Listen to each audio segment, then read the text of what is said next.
So shooting star and window candlestick patterns are very interesting patterns themselves here. And in a shooting star, we'll start with that one, you have a small real body and a long upper shadow, right? And what it's doing is it's implying the failure of a trend to continue. It's a failure to close near the high. Certainly the high being in that whole upward shadow, that whole long upward line on the trading range going up. It's not getting you near how high it got during the trading period, the trading day, for example. It's coming back down. So if you can see in the example here, we have a green candlestick, and if there were, let's say there are other ones out there before that, so we're on a trend upward. I threw in a doji just for fun. Sometimes you'll see shooting stars after dojis. Again, a doji shows that there's indecisiveness. So maybe there's been a trend. We haven't had a real, let's say, reverse or anything, but we have a doji saying, yeah, they might be getting a little indecisive. It could either keep going up or keep going down. We got to, or go sideways. We got to watch. And then boom, all of a sudden we see this shooting star. And we see that, basically, that there's a high established as far as at the opening, but the close is closing lower. That's why it's a red candlestick, because the close is lower. A close is lower than the high, or the close is lower than the opening of the day.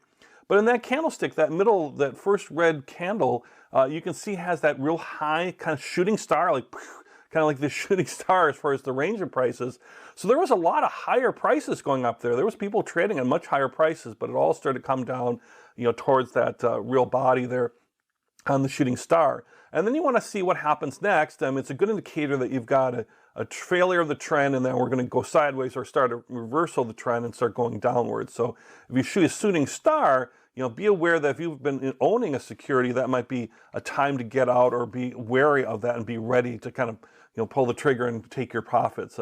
A falling star would be the exact opposite pattern, by the way, if you were looking at, let's say, like a falling star, and that would be more of a bullish signal, where this is a shooting star is more of a bearish signal.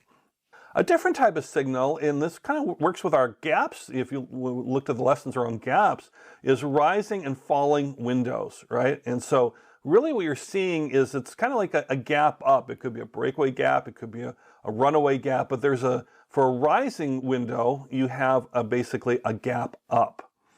And what happens is the third day in the pattern does not go down to fill the gap. Sometimes people trade and they're like, oh, I anticipate it's going to go down because we had this gap and it's not really a lot of volume behind it, not a true, let's say, breakaway gap. So that third day, it's going to come back down as far as what we'd be watching for. And if it doesn't come back down, then we have a true breakaway gap. And this would be in a case of what you could call a rising window pattern, where the gap isn't filled and the upward trend continues. So you're kind of looking for this pattern in this example where you have a rising window, where you have a gap, and then you have that continuation of the trend. It doesn't go back and fill that gap. Kind of fulfills that whole definition of a gap that we learned about in other lessons too.